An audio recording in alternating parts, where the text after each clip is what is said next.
और इस वक्त की बड़ी खबर सुकमा से आ रही है, जहां भेज्जी चिंता गुफा में बड़ी मुठभेड़ हुई है। डीआरजी जवानों नक्सलियों के बीच मुठभेड़ हुई है।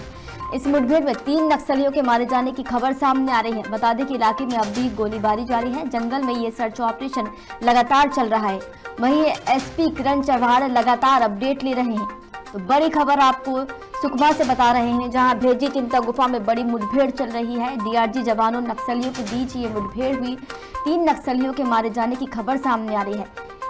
जंगल में अभी सर्च ऑपरेशन चलाया जा रहा है। वहीं एसपी किरण चव्हाण लगातार अपडेट ले रहे हैं। चलिए ज्यादा जानकारी लेंगे। हमारे साथ जगदलपुर संवाददाता कृष्णा पटेल जुड़ चुके हैं। कृष्णा, भेज्जी चिंता गुफा में बड़ी मुठभेड़ चल रही है और खबर ये भी आई है कि 3 जो नक्सली हैं वो मारे गए हैं। अब तक क्या अपडेट है आपके पास? जी रूबी जी, मैं आपको बताना चाहूंगा कि सुकमा जिले में एक बार फिर से जवानों को बड़ी सफलता मिली है।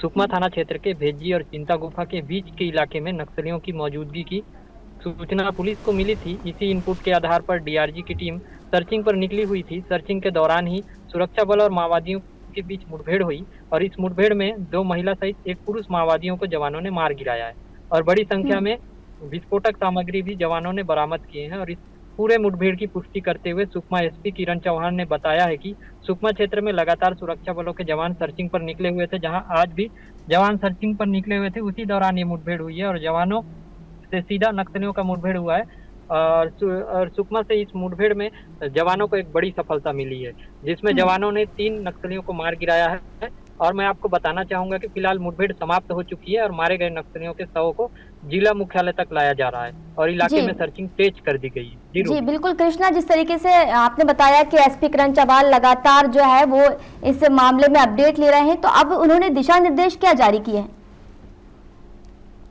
लगातार उस इलाके में सर्चिंग जारी है। लगातार जवान सर्चिंग कर रहे हैं और लगातार उस इलाके में और पूरे इलाके को घेराबंदी की जा रही है ताकि नक्सलियों को वहां से न्यूट्रलाइज किया जा सके। जी बिल्कुल कृष्णा, जिस तरीके से अभी कुछ टाइम पहले ही गृह मंत्री अमित शाह ने ऐलान किया था और ये दावा किया था कि मार्च 2026 तक हम जो बस्तर है या छत्तीसगढ़ है उसको नक्सल मुक्त करा देंगे, लेकिन इस तरीके की जो घटनाएं सामने आ रही हैं, हर कुछ दिन के बाद हम देखते हैं कि मुठभेड़ हो रही है। तो ऐसे में क्या लगता है कि जो उनका दावा है वो कितना सच होता दिखाई दे रहा है या कहीं ना कहीं विफल रहे?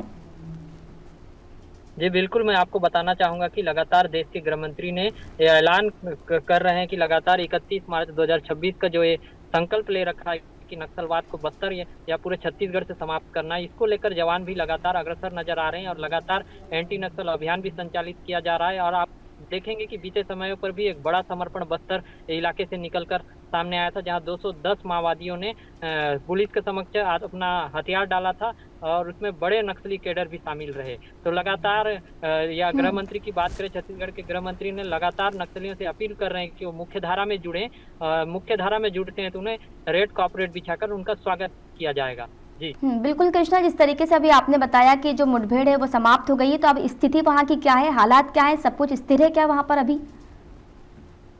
अभी इलाके में सर्चिंग की जा रही है। सर्चिंग करने के बाद इलाके को अभी फिलहाल स्थिर बताई जा रही है उस इलाके में, और लगातार जवान उस इलाके में अपनी मौजूदगी जमाए बैठे हैं और अतिरिक्त फोर्स को भी इस इलाके में भेज दिया गया है ताकि जो नक्सली इस मुठभेड़ में शामिल रहे उन्हें घेराबंदी कर पकड़ा जाए या फिर मुठभेड़ में मार गिराया जाए। जी चलिए कृष्णा, बहुत बहुत शुक्रिया आपका जुड़ने के लिए और तमाम जानकारी साझा करने के लिए।